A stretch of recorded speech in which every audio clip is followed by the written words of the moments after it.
తమిళనాడు రాష్ట్రంలో సినీ స్టార్లకు ఎప్పుడూ కూడా అక్కడి ప్రజలు బ్రహ్మరథం పడతారు. ఏ యాక్టర్ వచ్చినా కూడా వాళ్ళ అధికారంలోకి వస్తారు. ప్రధానంగా అప్పటి నుండి 'ఎంజీ రామచంద్రన్' చరిత్ర నుండి మొదలుపెట్టుకుంటే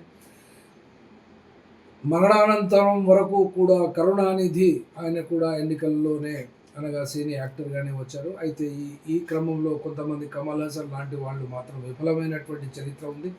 కానీ టీవీకే పార్టీ స్థాపించినటువంటి విజయ్ పట్ల చాలా క్రేజీ ఉన్నందువలన అక్కడి విశ్లేషకులకు అంతుపట్టని పరిస్థితి వచ్చింది. ఎందుకనంటే ఏ పార్టీ అధికారాన్ని చేజిక్కించుకోగలదు అనేటువంటి అంశము అక్కడ ఉన్నటువంటి రాజకీయ విశ్లేషకులకి అంతు పట్టడం లేదు.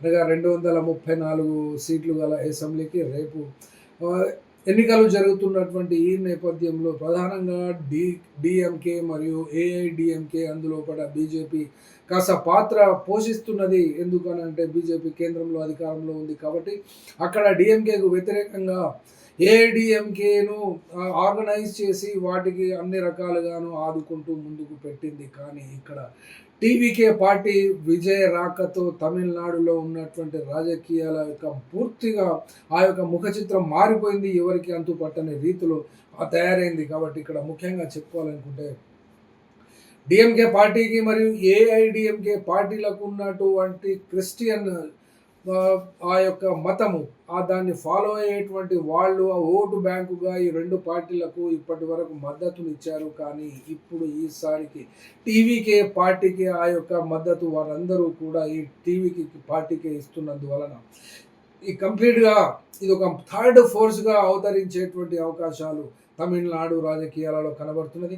ఇప్పుడు టీవీకే పార్టీకి చెందినటువంటి విజయ్‌కి పడుతున్నటువంటి అంశాలు అనగా పాజిటివ్ అంశాల లెక్కన చూసినట్లయితే ఆయనకు ఎన్ని ఓట్లు ఆ పార్టీ సంపాదించగలదు అంటే అక్కడ ఉన్నటువంటి విశ్లేషకుల మరియు సర్వే చేసినటువంటి రిపోర్ట్స్ ఆధారంగా చూసినట్లయితే 18 నుండి 24.7% ఓట్ల వరకు సాధించేటువంటి పరిస్థితి కనబడుతుంది. అంటే ఇటు పక్కన ఒక్క పార్టీ డీఎంకే ఓట్లే గండి పడడం కాదు, ఏఐడీఎంకే ఓట్లు కూడా ఇక్కడ గండి పడుతున్నటువంటి ఈ నేపథ్యంలో థర్డ్ ఫోర్స్‌గా అవతరించినట్లయితే ఖచ్చితంగా అక్కడ ఎంకే స్టాలిన్‌కు మరొకసారి ఎన్నిక కావడానికి చాలా కష్టతరమైనటువంటి పరిస్థితి ఆహ్, పోవచ్చు, ఎదురు పడవచ్చు.